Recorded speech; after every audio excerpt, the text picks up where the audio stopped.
2020년 가장 훌륭한 LPG 자동차를 뽑도록 하겠습니다. 자, PD님도 다 오세요. 자기가 마음에 들었던 차 앞으로 가세요.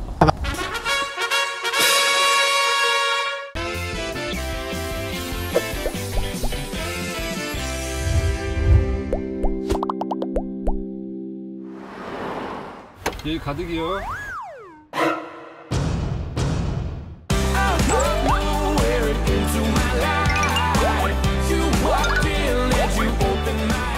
네, 안녕하세요. LPG의 모든 것 오렌지 텔레비 LPG 리뷰의 김한용입니다.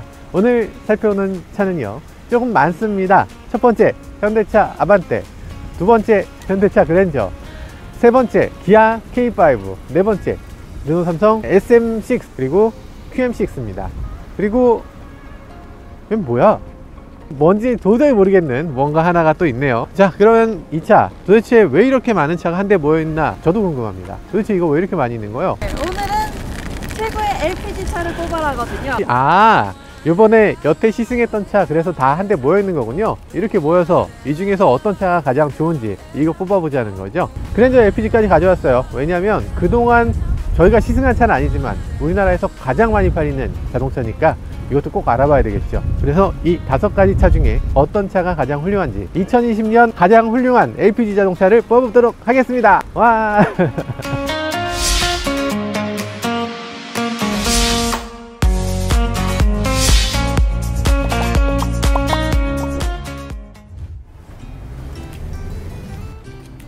네, 가장 먼저 볼 차는 당연히 QM6입니다. 왜냐하면 가장 최신 차니까요. 새로운 QM6 처음에 나왔을 때 뭔가 좀 기대를 많이 했었죠. 근데 이렇게 앞부분에 손가락 3개 들어가는 요 그릴이 맞는 건가 하는 생각이 들긴 했었는데, 나와 놓은 걸 보니까 굉장히 화려하고 더 예쁘게 그렇게 디자인이 잘 된 것 같습니다. 정말 어떤 면에서 봐도 리프레쉬를 제대로 했구나 이런 느낌은 확실히 들고요. 그런데 아쉬운 점은 사실 이 차의 파워트레인이나 이런 것들이 그대로라는 점이죠. 원래 LPG 같은 경우는 파워트레인이 바꿀 수 있는 여지가 그렇게 많진 않아요. 어쨌든 이 QM6 LPG임에도 불구하고 여러가지 면에서 LPG인 걸 확인하기 조금 어려운 그런 분위기가 있습니다. 이 측면에서 보시면 이런 것들이 많이 바뀌었고요. 휠이라든지 이런 디자인도 많이 바뀌어서 이전에 있었던 QM6와 약간의 차별점을 두고 있습니다. 측면에서 봤을 때 정말 아주 약간의 디테일을 더했을 뿐인데도 차가 훨씬 더 새 것으로, 훨씬 더 새로운 자동차로 보이는 그런 특징이 있어요. 자, 뒷면으로 넘어와서요. 자, 뒷면에서 보면요, 사실 이 테일램프 같은 게 이전에 비해서 훨씬 더 화려해졌어요. 이전에 테일램프도 사실 그렇게 나쁘지 않았는데, 테일램프가 가장자리에 불빛이 들어오고 가운데 깜빡이가 들어오는 그런 램프였거든요. 가운데 흰색이 있으니까 당당해 보이는 느낌이 좀 덜했던 그런 부분도 있고, 일단 램프 자체가 큰 느낌이 들면 요즘 들어서는 최신차의 느낌이 덜 듭니다.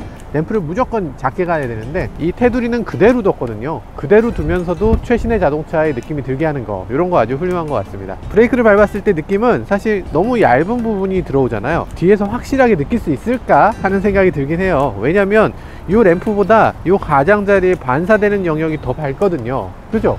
그래서 이게 평소에도 브레이크가 들어와 있는 것처럼 느껴져. 근데 그게 꼭 나쁜가? 나쁘다고 생각되지는 않습니다. 어쨌든 이 뒷부분에 이 램프도 항상 들어와 있거든요. 홈이 DRL인데 뒷부분에도 DRL이 들어오게 하는 거, 르노 삼성이나 뭐 다른 메이커들은 이렇게 많이 하는데, 이상하게 현대차는 DRL이 뒤쪽이 안 들어오기 때문에 뒤쪽에 DRL이 들어오는 편이 조금 더 디자인상으로나 아니면 안전을 위해서도 또 도움이 되지 않나, 이런 생각도 들기도 합니다. 자, 어쨌든 봤을 때 지금 뒷모양은 훨씬 더 예뻐졌다, 이런 생각이 드네요. QM6는 어쨌든 그 막강한 상품성 때문에 어떤 차도 넘보기 어려운 LPG 차라고 할 수 있습니다. 기존에 있었던 어떤 차들도 이런 식으로 LPG SUV를 만들지 않았는데 QM6가 LPG SUV의 문을 열었잖아요. 이제 다른 메이커들도 LPG SUV를 좀 만들어줄 필요가 있습니다. 뭐 소렌토라든지 뭐 산타페라든지 이런 차들 LPG로 만들었으면 또 판매량이 어떻게 됐을지 또 모를 일이에요. 왜 안 하는지 모르겠는 그런 궁금증이 들 정도로 정말 LPG의 인기는 대단한 것 같습니다. QM6는 여기까지 살펴보고요. 다음 차로 넘어가도록 하겠습니다. 네, 이번에 살펴보는 차는 르노 삼성 SM6입니다. SM6 페이스리프트인데요, 이전에 있었던 SM6에 비해서 디자인이나 성능이나 이런 것들이 많이 좋아진 게 특징입니다. 어쨌든 지금 외관에서 봤을 때 이 차 기존에 있었던 SM6도 디자인에서 나쁘지 않았는데, 이번 SM6는 이 램프가 훨씬 더 얄쌍하게, 훨씬 더 예쁘게 바뀐 걸 볼 수가 있어요. 일단 LED 매트릭스 비전이라고 해서 앞차가 있는 부분만 어둡게 하고 양쪽을 밝게 하는, 그러니까 상시 상향등이 되는 겁니다. 하이빔을 켜면 앞차만 하이빔이 아니고 그 주변에 있는 표지판은 잘 보이게 이렇게 해주는 기능인 거예요. 이건 현대차에는 어떤 차에도 없고요. 요번에 G70 페이스리프트부터 들어가기 시작한 기능인데요. GV70이라든지 기타 등등의 차들이 쏙쏙 도입하고 있으니까 아마 이것들에 대해서 설명할 수 있는 기회가 좀 더 있을 겁니다. 어쨌든 르노 삼성 SM6가 이걸 남들보다 먼저 시도했다는 점에서 굉장히 높이 살만합니다. 전면부의 디자인은 아주 사소하게 몇 가지가 바뀐 것 같은데 생각보다 많은 부분이 바뀌었어요. 그래서 굉장히 화려합니다. 이번 페이스리프트에서 가솔린 모델 같은 경우는 출력이 엄청나게 높아졌어요. 변속기도 아주 훌륭해졌고요. 파워트레인에서 엄청나게 발전을 했는데 한 가지 아쉬운 점은 이 LPG 같은 경우는 파워트레인이 기존과 동일하다는 점입니다. 부족한 건 아닌데 그렇다고 해서 넉넉하게 갈 수 있는 그런 출력은 아닌 거죠. 그럼에도 불구하고 외관에 있어서 디자인은 많이 바뀌었습니다. 어떤 느낌이냐면 우리가 많이 봤잖아요. 이렇게 크롬으로 쭉 한 줄 넣고 그리고 위아래로 갈라지고 램프가 실제보다 더 얇아 보이게 만드는 디자인, 사실 이거 아주 똑똑한 디자인이라고 할 수 있는데요. 이런 식으로 램프를 얇아 보이게 하는 게 요즘 디자인 추세입니다. 왜냐하면 LED를 사용하면서 하나의 선으로도 램프를 만들어낼 수 있게 된 거죠. 그래서 어느 정도 우리는 하이테크다, 새로운 기술을 더했어, 이런 느낌이 들도록 하기 위해서 램프를 점점 얇게 가져가는 겁니다. 램프 디자인이 얇으면 얇을수록 차가 더 낮아 보이고 길어 보이고 안정적으로 보이게 되는 면이 있죠. 거기다가 한 가지를 더했죠. 가운데에 있던 깜빡이를 아래쪽으로 옮긴 겁니다. 이 테두리는 그대로 놔두면서도 램프가 실제보다 얇아 보이게 디자인하는 거, 이것도 아주 똑똑한 지점이라고 할 수 있어요. 자, 그럼 다음 차로 넘어가도록 하겠습니다.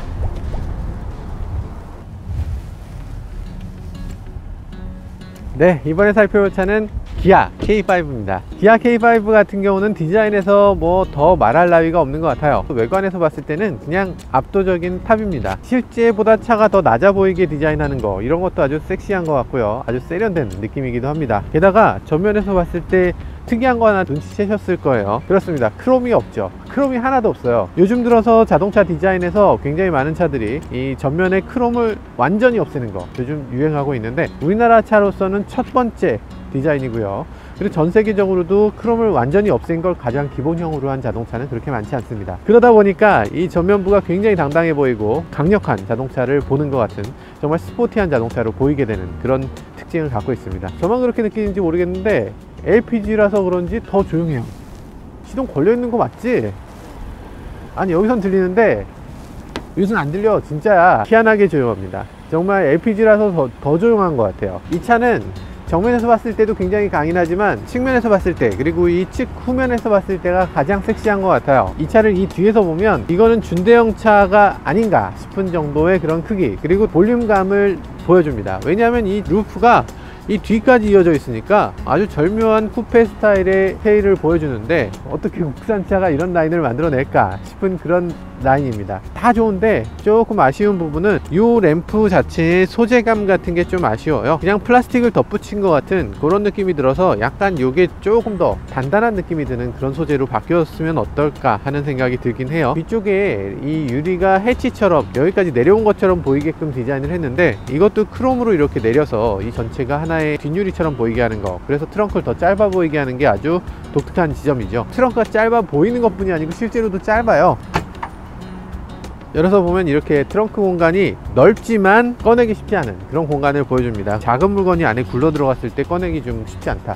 요즘 쿠페형 디자인의 자동차들이 이런 문제가 다들 있다라는 겁니다. 이게 최신 디자인이긴 하지만 이런 디자인 방향이 옳은 것인가 하는 생각이 들긴 합니다. 자, 그럼 다음 차로 넘어가죠.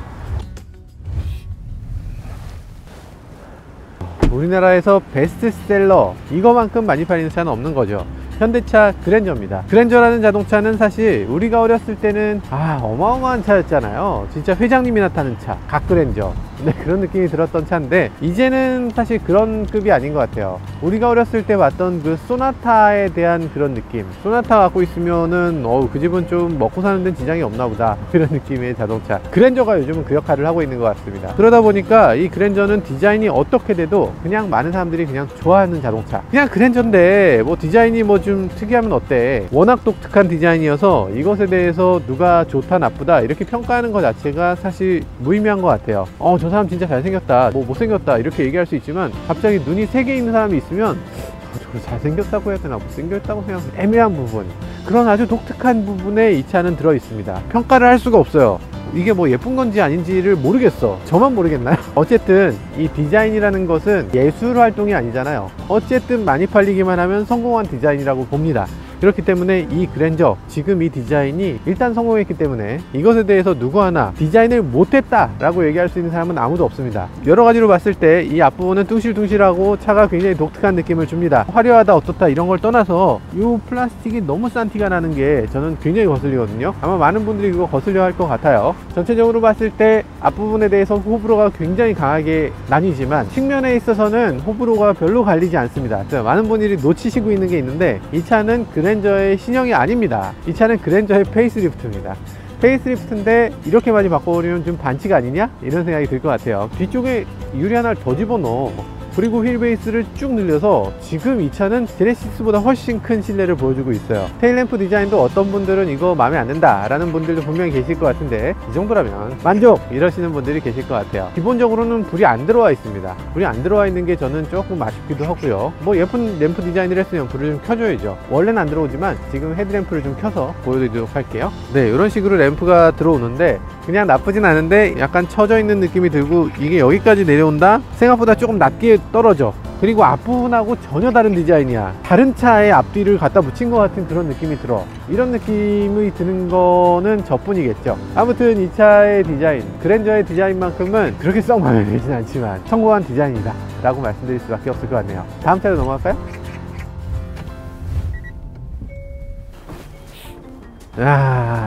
디자인 진짜 공격적입니다. 정말 이렇게까지 디자인이 공격적인 자동차는 없었죠. 현대 아반떼입니다. 아반떼 디자인은 정말로 이게 맞나? 이래도 되나? 이런 느낌이 처음엔 들었어요. 제가 이 차 보고서 정말 깜짝 놀랐던 기억이 있습니다. 왜 깜짝 놀랐냐면 배지가 이만해, 높이가 이만해. 옆에 서면 야씨, 아반떼 디자인 안 보신 분들 없으니까 당연히 다 아시겠지만, 저렴한 차가 디자인을 이렇게 화려하게 했을 때 저렴한 차지만 디자인이 좋아서 나는 좋다 이렇게 생각하는 사람도 있겠지만, 저렴한 차를 뭐 티내냐? 그냥 보통 차랑 비슷해야지 왜 저렴이 차가 왜 더 독특하게 생겼어, 이렇게 생각할 수 있어요. 그렇기 때문에 이 차가 과격한 디자인, 과감한 디자인을 한 것에 대해서는 굉장히 용감한 거고 도전적이다 이렇게 볼 수 있습니다. 잘 되면 정말 대박인데 잘못되면 야 그거 디자인 왜 그렇게, 이런 식으로 욕먹을 만한 여지가 굉장히 많아요. 실제로도 보면 이 차의 이런 부분은 파팅 라인으로 처리가 되어 있거든요. K5만 해도 보닛이 끝까지 내려와 있어요. 그런 것들하고 비교했을 때 뭔가 선이 너무 많지 않나 라는 생각이 들 수밖에 없는 그런 디자인을 하고 있습니다. 이런 끄트머리에 이런 모서리 같은데도 단차를 맞출 수가 없는 그런 디자인을 해놓고 있는데, 어쩔 수 없이 이런 것들이 생길 수밖에 없는 부분, 그런 것들이 디자인적으로 굉장히 과감한 도전이었고,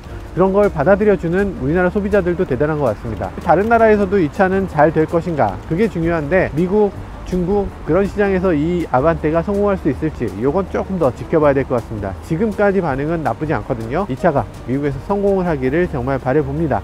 어쨌든 외관에서 봤을 때 지금 굉장히 공격적인 디자인, 뒤에서 봤을 때도 아주 화려한 디자인이 이 차의 가장 큰 특징이라고 할 수 있겠죠.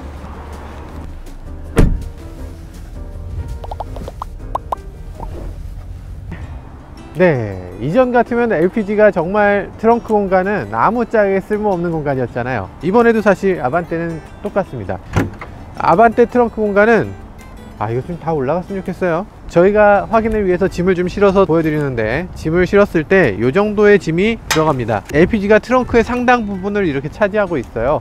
그래서 이 아반떼의 트렁크는 사실 조금 그렇게 추천드리고 싶지 않은 그런 선택이라고 할 수 있습니다. 일단 아반떼는 LPG의 가격도 상당히 높고, LPG를 선택하는 게 옳은가 싶을 정도로 LPG 공간을 너무 많이 차지합니다. 그렇지만 우리가 이런 차만 보는 게 아니죠. 이런 그랜저 같은 차는 이렇게 열면 전동으로 이렇게 열리고 아무것도 없어요.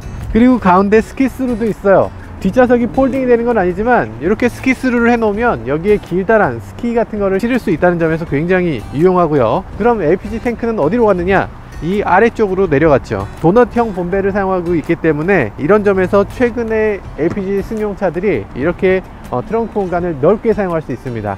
일반적인 가솔린하고 비교했을 때 전혀 손색 없는 그런 트렁크 공간이라고 할 수 있죠. 옆으로 가면요, 그랜저만 그런 게 아니고 기아 K5 같은 경우도 이렇게 트렁크를 도넛형 본배를 사용하고 있어서 굉장히 넉넉한 공간을 보여줍니다. 마찬가지로 르노, 삼성 SM6도 이렇게 넉넉한 공간이고요. 그렇지만 한 가지 아쉬운 건 차 밖까지 갈 수는 없다는 거예요.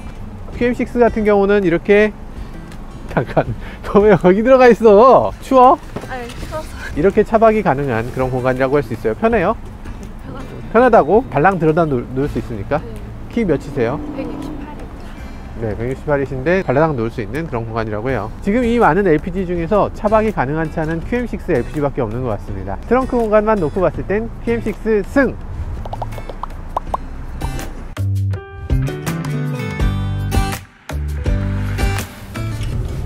네, 한번 주행을 해보도록 할게요. 이 차는 파워트레인이 기존 차하고 똑같습니다. 그게 좀 아쉬워요. 요즘 들어서 자동차들 보면 페이스리프트를 하면서 파워트레인도 많이 업그레이드가 되잖아요. 지금 이 차는 파워트레인이 2.0L LPG 엔진을 갖고 있는데 LPG 엔진의 출력이 뭐 그렇게까지 높을 필요는 없겠다 싶은데 140마력이에요 140마력으로 이 정도 차를 끌고 간다. 아, 이거 좀 너무 부족하지 않나? 라는 생각이 드는데 주행을 한번 해보죠. 뭐 어느 정도인지. 가속해보면 뭐 그렇게까지 토크가 부족하다거나 출력이 부족한 느낌이 아니에요. 정말 의외의 지점이 토크가 꽤 높다는 겁니다. 무려 19.7이나 돼요. 어지간한 터보 엔진을 갖고 있는 차들이 이 정도인데 출력이 약간 부족할 것 같은 느낌이 들 때 변속기가 이 토크 지점을 아주 잘 만들어내서 힘이 많이 필요한 곳에서도 충분한 그런 출력을 보여줍니다. 이 결코 부족하지 않은 출력을 보여주는 게 이 차의 특징이라고 할 수 있어요. 뭐가 이렇게 만드나 싶었는데 아마도 이게 변속기 덕분인 것 같습니다. 이 차에는 지금 자트코의 엑스트로닉이라고 하는 변속기가 들어가 있는데 이게 CVT 변속기거든요. 기존에 우리가 CVT는 막연히 힘이 좀 부족할 거야, 아쉽지 않을까, 헛돈다 이런 느낌을 많이 가졌었는데 이 차는 그렇지가 않네요. 이 차는 굉장히 꽉 찬 느낌이 들고 어디 비어있는 느낌, 헛도는 느낌은 전혀 느낄 수가 없는 그런 변속기입니다. 근데 물론 이 차를 막 고속도로에서 가속해보면 추월 가속 같은 것을 할 때는 차가 한계가 여기 있구나 라는 걸 느낄 수가 있습니다. 그러니까 출발 가속, 시내 가속에서는 결코 부족하지 않게 이렇게 느끼는데 고속도로에서 가속을 해보면 이 정도 가속이 끝이구나 하는 생각이 들어서 전 좀 아쉽습니다. 승차감이 좋네요. 승차감이 좋아요? QM6는 이상하게 승차감이 좋아요. 노면이 딱딱하거나 이렇지 않죠. 좀 부드럽게 넘는 느낌? 이게 SUV인데도 생각보다 세단 승차감이어서 괜찮았어요. 그치, 세단 승차감이에요. 그 말이 맞다. 그게 굉장히 의외의 지점인 것 같아요. 지금 뭐 승차감이라든지 핸들링이라든지 이런 것들 많은 분들이 만족할 만한 세팅을 갖고 있습니다. 외관은 조금 바뀌었는데 실내에 있어서는 뭔가 완전히 리프레시된 부분이 아니고 그냥 조금씩 나아진 부분이기 때문에 약간 연식이 된 자동차들하고 큰 차이가 없는 것 같아요. 경쟁차들이 다 업그레이드 됐거든요. 예를 들면 뭐 투싼이라든지 산타페라든지 소렌토라든지 다 업그레이드 됐기 때문에 이 차가 상대적으로 인테리어에서는 조금 올드하다라고 느낄 수도 있는 부분이 있는 것 같아요. 근데 어쨌든 너무 화려한 것보다는 그냥 별 꾸밈 없고 기능적인 디자인을 원하는 분들에게는 좋은 선택이 될 수 있을 것 같습니다. 내비게이션에 있어서는 많은 사람들이 불만으로 삼는 부분이기도 한데요. 이 S링크라는 이 내비게이션이 불편하긴 한데 그래도 실제로 사용해보면 장점이 없진 않아요. 장점은 T맵을 그대로 이용하고 있다는 점입니다. 자동차 내비게이션이 있어도 난 T맵을 보겠다 라면서 핸드폰을 별도로 붙이시는 분들 많은데 그런 분들이 사용하기에도 T맵을 그대로 사용할 수 있기 때문에 그런 것도 굉장히 편리한 지점이라고 할 수는 있습니다. 그래픽 디자인이 조금 후져서 그런데 이 디자인만 조금 예뻐지면 전보다 훨씬 나을 것 같고 자동차의 외관 같은 걸 많이 꾸며줬는데 이런 거보다 이 안에 소프트웨어를 빨리 꾸며주는 게 더 낫지 않나 그런 생각이 들어요. QM6에서 가장 아쉬운 부분은 이 S링크를 그대로 가져간다는 것, 그리고 계기판도 디지털 디스플레이로 바뀌었으면 좋겠는데 이것도 그대로 가져간다는 것 좀 아쉽고요. 그리고 HUD가 없는 것도 아쉬운 지점입니다. 파노라마 선루프가 들어가는 거는 뭐 장점이라고 할 수 있는데요. 뒷좌석에서 좋아합니다. 그렇기 때문에 운전하시는 분에게는 그다지 혜택이 없는 뒷좌석만을 위한 옵션이라고 할 수 있습니다. 두 명만 타는 경우에는 옵션을 선택하지 않는 게 맞는 선택이겠죠. 파노라마 선루프를 얹게 되면 무게중심도 높아지고 연비도 나빠지고 간혹가다 한 번씩 깨질 수도 있어요. 그렇기 때문에 사실 파노라마 선루프를 그렇게 추천드리고 싶지는 않습니다. 그렇지만 이 차는 패밀리 SUV이기 때문에 뒷좌석을 위해서 한 번쯤 옵션으로 생각해 볼 만도 하죠. 자, 다음 차로 넘어가죠.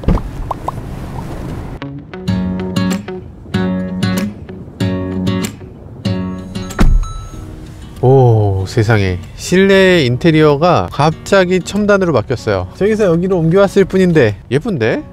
오, 이거 디스플레이도 이야, 굉장히 예뻐졌어요. 핀치줌 당연히 되고요. 어우, 이 즉각적인 거 봐. 이게 현대차나 다른 메이커들하고 비교가 안 될 정도로 좋아요. 이게 완전히 무슨 아이폰에 있는 내비게이션을 조작하는 것 같은 느낌이 듭니다. S링크에서 이지링크로 바뀌면서 기능적으로 아주 훌륭하고, 이렇게 세로로 돼 있는 거, 이런 레이아웃도 너무나 마음에 들고, 인터페이스도 아주 예쁘게 잘 된 것 같습니다. 계기판도 디지털 디스플레이로 바뀌고 나니까 아유, 이렇게 속이 시원할 수가 없네요. 진작에 이렇게 좀 해주지. QM6에도 이걸 넣어줬어야 되는데 QM6에 이걸 왜 안 넣었나 싶은 생각이 들어요. 몇 가지를 놓고 봤을 때 애플 카플레이를 무선으로 지원을 합니다. 그리고 주행 보조 시스템이라든지 뭐 마이센스라든지 이런 것들도 일찌감치 하기 시작했고, 미세먼지에 대한 에어 퀄리티 기능도 아주 잘 만들어져 있어요. 지금의 미세먼지가 좋은지 나쁜지를 보여줄 뿐 아니라 예보를 직접 보여줍니다. 오염물질이 어느 정도 있나 이런 것들을 보여주는 거, 이게 현 위치에서 보여주는 것 뿐 아니라 내렸을 때 미세먼지 너무 많지 않을까? 이런 것들에 대해서도 미리 알아볼 수 있는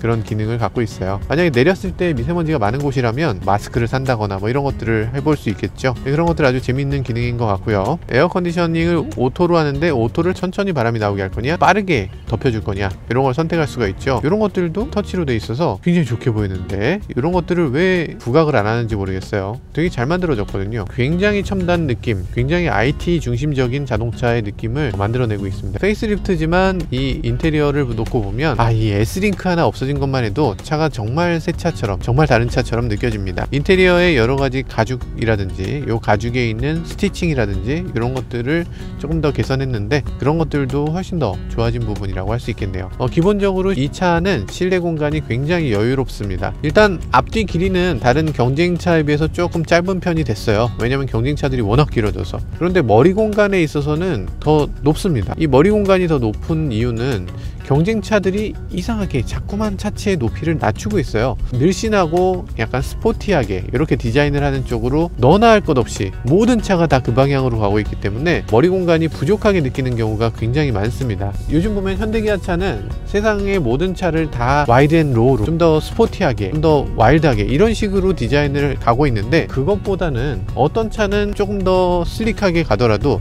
어떤 차는 조금 더 실용적으로 거주 공간이 좀 넉넉하도록 이렇게 디자인을, 지향점을 좀 차마다 다르게 하는 건 어떨까 하는 생각도 해보게 됩니다. 어쨌든 SM6는 그런 면에서 굉장히 좋은 지점을 지향하고 있다는 생각이 들고, 뒷좌석에 앉았을 때 그런 여유로운 공간이 극대화되고 있는 것 같습니다.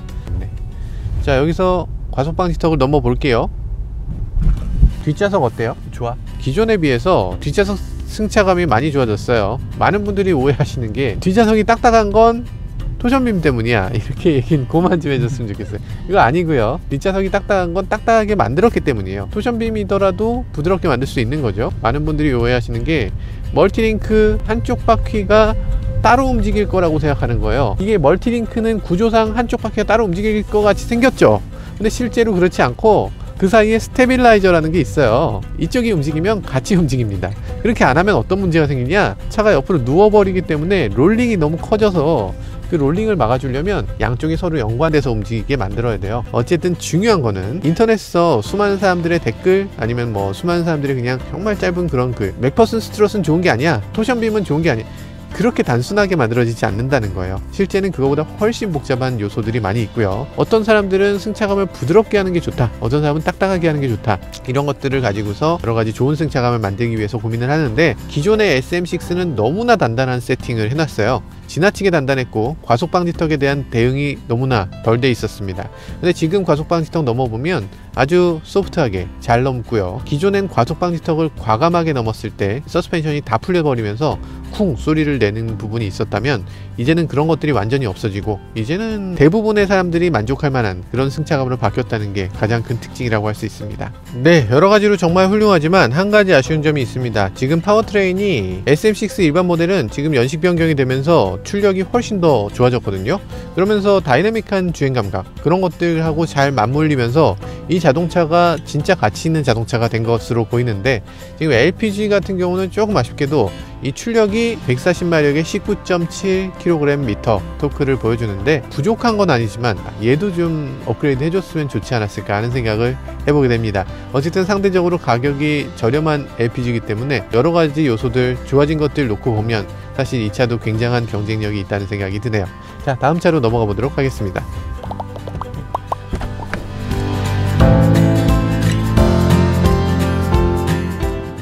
그랜저 LPG에 들어왔습니다. 기다렸던 차예요. 왜냐면 처음 시승하거든요. 한번 주행해 볼게요. 왜냐면 제가 그랜저를 왜 기대했냐면 지금 여기 있는 모든 자동차 중에 그랜저만 3.0L LPG를 갖고 있어요. 물론 K7도 3.0L LPG고요. 이 3.0L 엔진을 갖고 있는 차이기 때문에 출력에서 아쉬움이 없습니다.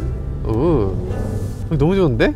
그랜저는 LPG로 사야 되네. 이 차는 235마력을 내고요 28.6kgm 토크를 냅니다. 이 정도면 정말 훌륭한 출력이에요. 이 8단 자동 변속기도 아주 매력적이에요. 기존에 있었던 현대차의 다른 변속기하고 비교했을 때 다단화만 좋은 게 아니라 이 직결감도 훨씬 좋습니다. 토크 컨버터라는 말을 아마 들어보셨을 거예요. 자동차의 엔진과 변속기 사이에 이걸 약간 헛돌게 하는 장치인데 그런데 그 헛돌게 하는 장치를 락업, 그러니까 아예 잠가버리는 겁니다. 토크 컨버터가 풀어진 상태에서 가속 페달을 밟으면 차가 나가는 느낌이 즉각적이지가 않고 약간 헛도는 느낌이 날 텐데 이걸 락업 프로그램을 굉장히 락업을 자주 시키도록 만들어 놨기 때문에 가속 페달을 딱 밟으면 이게 헛돌지 않고 바로 가속되는 걸 느낄 수가 있어요. 그런 것들이 굉장히 매력적이고, 그리고 그렇게까지 할 수 있는 거는 사실 엔진의 출력이 그만큼 충분하기 때문입니다. 엔진 사운드 외에 다른 사운드는 거의 들리지 않게 이렇게 차단하는 것도 아주 매력적입니다.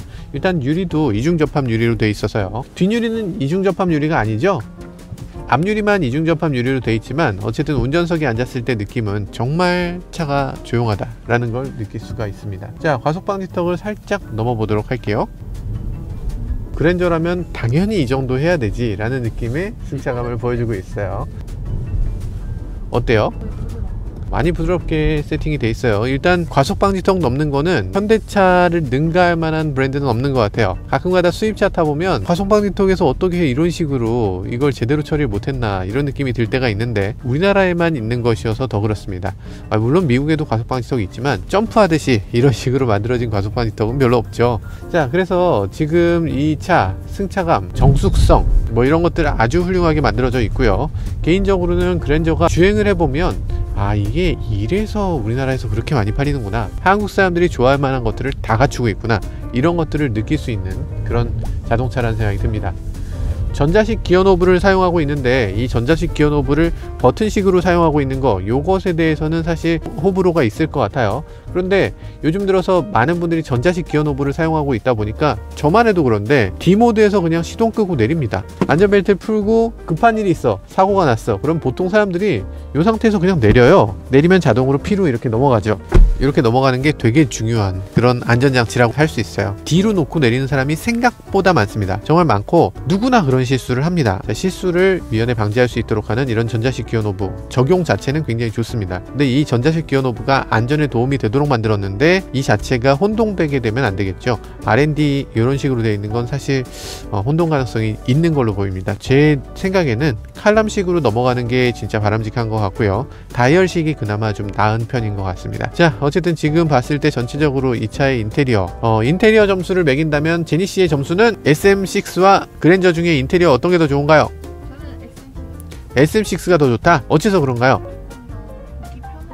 보기 편하다. 버튼들의 위치가 약간 찾아야 되는 곳에 있더라. 약간 디스플레이가 크게 있는 게 차라리 더 좋더라. 아주 작게 마련되어 있는 이런 디스플레이 조금 신기하다고 느낄 수 있지만 기능적으로 봤을 때는 이 디스플레이가 디스플레이 역할을 전혀 못하고 있거든요. 이게 딴 걸로 바뀌는 게 하나도 없어요. 요때 잠깐 바뀌는데 요것을 위해서 그래픽 디스플레이를 넣었다? 조금 아쉬운 것 같습니다. 어쨌든 요런 디스플레이가 좀 더 적극적으로 기능들을 할 수 있게, 다른 프로그램 같은 것도 넣을 수 있게 이 소프트웨어적으로 개선될 필요가 있는 것 같아요. 어쨌든 현대차 그랜저 굉장히 좋은 자동차고 엄청난 수준에 올라섰는데 거기에 LPG까지 더한다면 경제성까지 뛰어나기 때문에 아주 좋은 선택이 될 수 있을 거란 생각이 듭니다. 개인적으로는 아주 좋은 자동차라고 말할 수밖에 없네요. 그랜저 아주 훌륭한 자동차다. 타보면 느껴.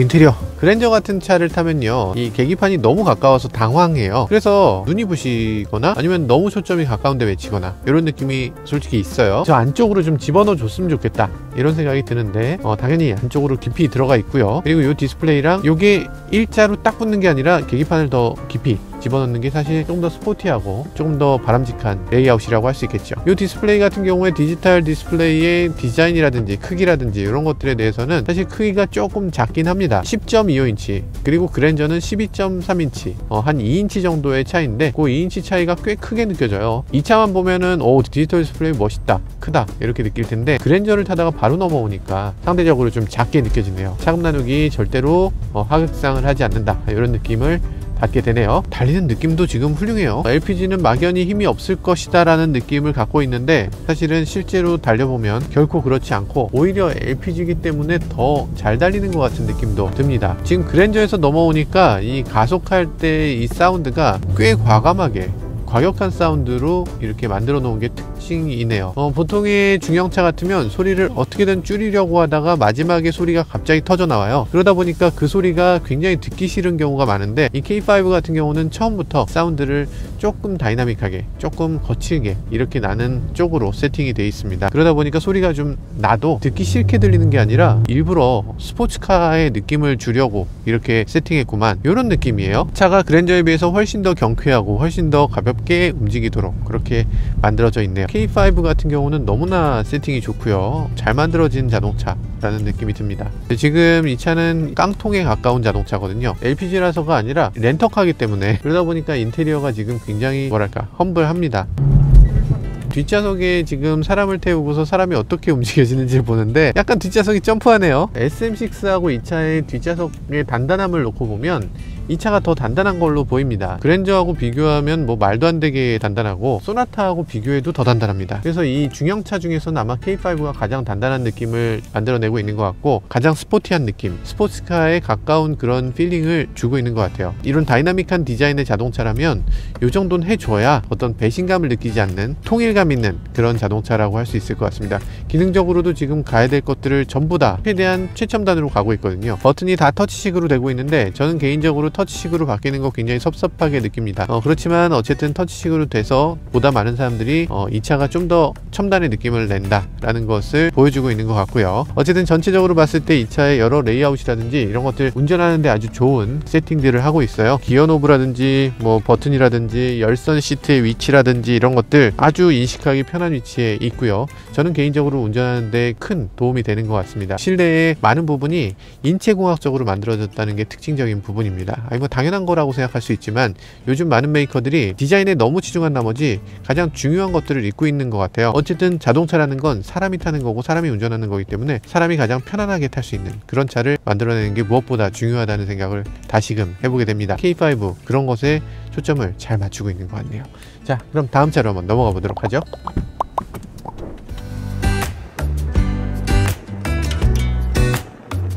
전 이게 굉장히 인상적인 것 같아요. 여기 뭘 붙여야 될까? 아이폰 12 충전기를 여기다 붙여야 되죠. 이건 무조건 충전기 자리야. 아이폰 12 충전기를 여기다 붙이게 되면 그냥 여기에 탁 달라붙습니다. 출발하죠.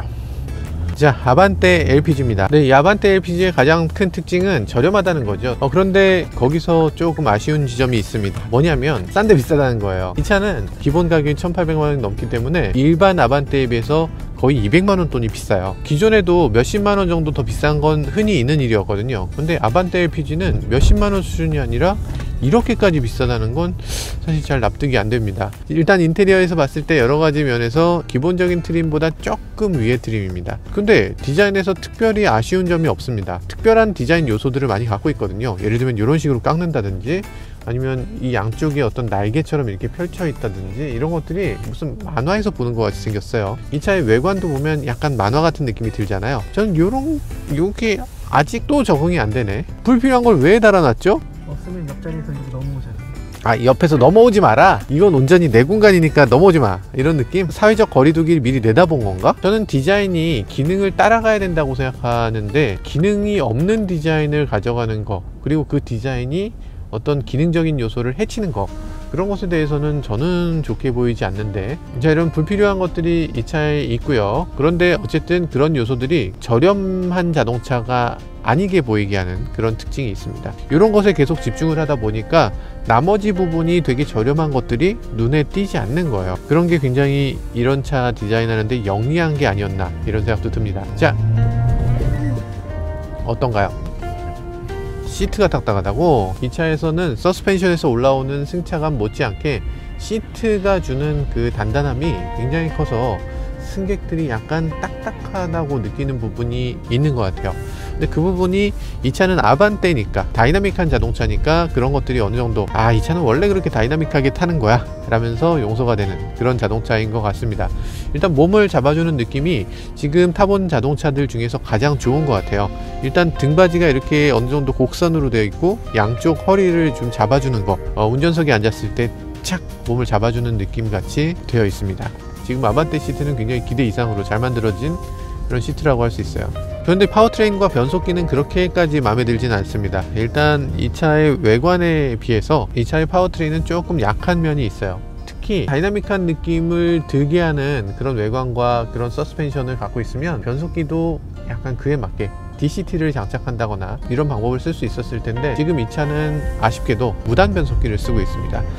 물론 무단 변속기가 지금 연비에서 굉장히 유리하기 때문에 결코 뭐 나쁘다고 할 수는 없지만 외관하고 그렇게 어울리는 느낌은 아니에요. 자, 그렇기도 하고 아쉽게도 이 아반떼 LPG는 옵션에서도 몇 가지를 사용하지 못하게 돼 있어요. 일반 가솔린 모델에 비해서 트림이 더 낮고, 그리고 최대 트림 인스퍼레이션 옵션을 갖고 있지 않아서 그런 부분이 조금 아쉽게 느껴집니다. LPG에 여러 가지로 조금 아쉬운 지점을 남겨놓고 있어요. 아반떼는 원래 조금씩 아쉬운 차예요. 아쉬움이 전혀 없으면 누가 중형차를 사겠어요. 당연히 그런 아쉬움을 갖고 있으면서 젊은 입장에서는 이 정도라면 훌륭하고, 자동차 그 자체만 놓고 봤을 땐 이상 뭐가 더 필요해 라고 생각할 수 있는, 프리미엄하고는 조금 거리가 있지만 결코 부족함 없는 자동차로서의 기본을 보여주고 있습니다. 이 준중형 자동차들, 그러니까 미국에선 소형차로 분류되는 이런 자동차 중에 아반떼만큼 훌륭한 자동차는 찾아보기 힘든 것 같습니다. 자, PD님도 다 오세요. PD님 오세요. 자, 어떤 차가 제일 마음에 들었어요? 자기가 마음에 들었던 차 앞으로 가세요. 정PD님, 여기서 제일 마음에 드는 차 어떤 차예요? 네, 그렇습니다. QM6 3표, 그랜저 2표, SM6 1표. 결국에는 답은 QM6인 것 같네요. 그죠?